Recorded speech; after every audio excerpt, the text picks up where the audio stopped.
right now you consider marriage a business, right? I don't consider it that, but that's what it actually is. A marriage license in the United States is actually in your field, you have to look at it as a business. You have to look at it as a contract. You're not a marriage counselor, right? Right? You might like aid people in consoling them in some way, shape, or form, but that's not like your duty. So, what are some things that you feel like people should be doing before they get married, or if they should get married at all, if their situation doesn't really benefit from it? Like, how do you really promote marriage yourself? How do you value it? So how do I value marriage, or what do I think people should do before they get married? I think a combination of both, because I think you've seen a lot of breakups, right? You've seen a lot of horrible things happening between couples. That has to play a role in your psyche as to what comes out of marriage if you're constantly seeing the endings of relationships. No, it doesn't. Not for me in particular. I think marriage is great. I think it's dope, right? I think it's a beautiful thing to be able to find someone that you bond with, right? And that you want to be spiritually, emotionally, financially connected to for the rest of your life. That's a huge level of commitment. Yeah. And I think that to have the ability to commit to that and the wherewithal to be dedicated to that continuous commitment, right? Because the commitment isn't just in the beginning, it's in the middle, it's it's all throughout the marriage. You have to wake up every day and choose to be with that person. Okay. And I think that I think that's dope. And I think people that can do that successfully, I think it can be the greatest thing that a person ever does, because it really does test you as an individual, and it tests your ability to be empathetic and vulnerable with someone else. And I think that marriage with the right people and the right tools can be a beautiful thing. You sound like a whole politician right now. No, but I'm serious now, because the issue I've found is that the people who come and sit in front of me think that marriage would have fixed problems, right? Yeah. 8 years, and it was all these red flags. I know right now on Twitter people are going crazy with the red flags, right? So I need to do a thread about marriage red flags. But there are a bunch of red flags that are there before the marriage occurs. Okay. What are some? I mean, somebody don't have the tools, right? Somebody don't have the tools. And if we didn't do the work before we got married to develop this tool and the skill to make a lifelong commitment, why did you do that? So you're saying, like, and I do agree with you. A lot of people feel like marriage is the thing that's going to bond them and fix whatever relationship problems they've had and to carry them into the next stage of their relationship. Like, they need that in order for the relationship to survive. But you're saying that, there's enough clues and red flags that will indicate that with or without marriage, you guys aren't going to be compatible to be together anyway. So because you've seen like so many breakups, what are some red flags that you feel often come up at the end of people's relationships that are potentially very visible at the beginning? Selfishness is the biggest one. Okay. And fear of commitment. You see that coming to fruition towards the end of a relationship. And how do you know how much of that existed at the beginning?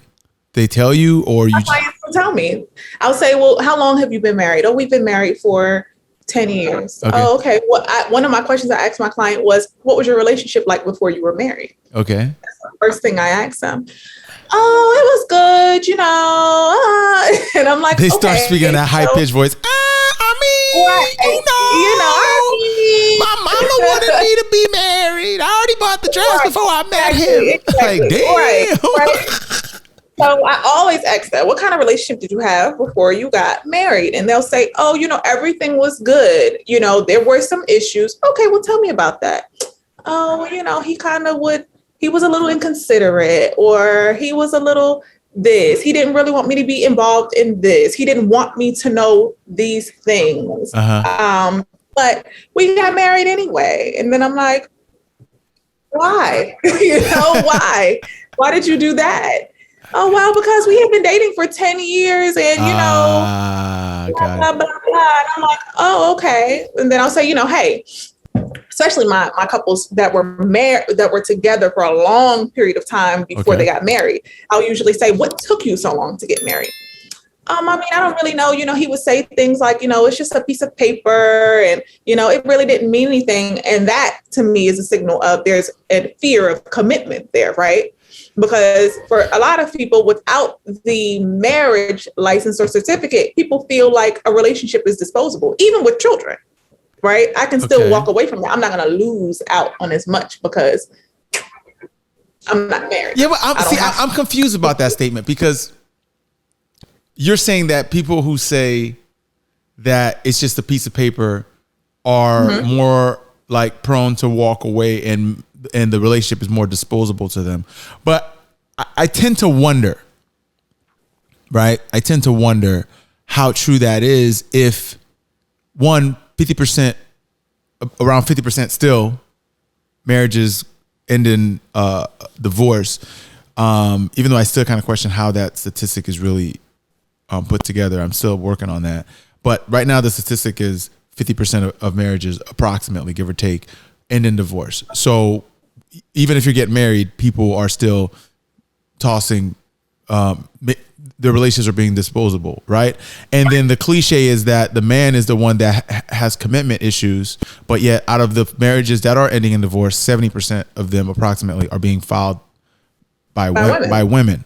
So to me, it's just counterintuitive to consider if somebody says, okay, this thing's a piece of paper, and they look at that person as, oh, that person has commitment issues, but then the people who are marriages themselves from the outside looks like they have commitment issues. So how do we bridge the gap? I don't understand that. So in my opinion, if a man is in a long-term relationship, and I'm talking 5+ years with no mention of marriage, that's a red flag that he has a commitment issue, right? If he's willing to be with you without a piece of paper, but he's scared of that piece of paper, it's because he deems that piece of paper as something that legally ties him to you. And men feel responsible for women because y'all have been bred to think that you are responsible for your family. Are we not?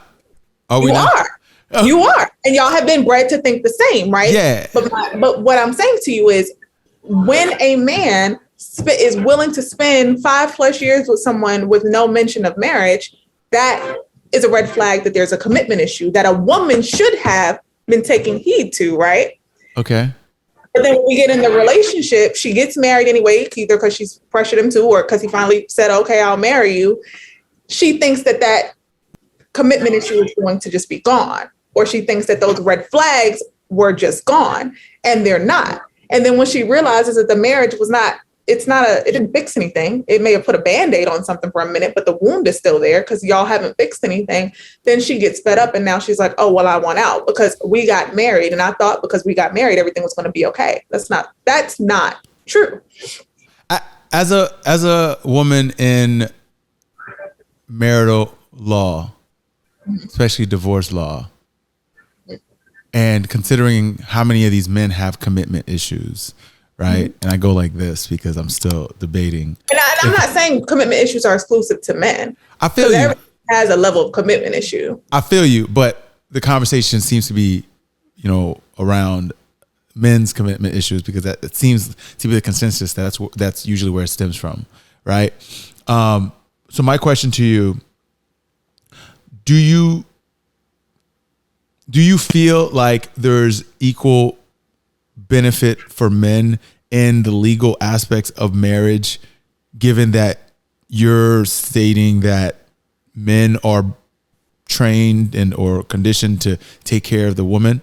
Do you feel like there's like equal benefit legally to the man who is in that position of taking care of said woman? You mean once the marriage is dissolved? I'm saying what, like, inside the marriage and if it dissolves. Do you feel like there's... I think men benefit most from being married. Are you talking about legally or relationship?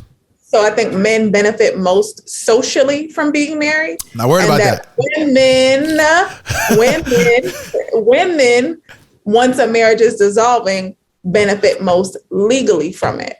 But that's also because of the wage gap between men and women. That's where that comes into play, right? Because if the man is the higher earner in the marriage, the woman will benefit more depending on the length of the marriage. If the woman, however, is the higher earner in a marriage, then the roles can kind of be reversed.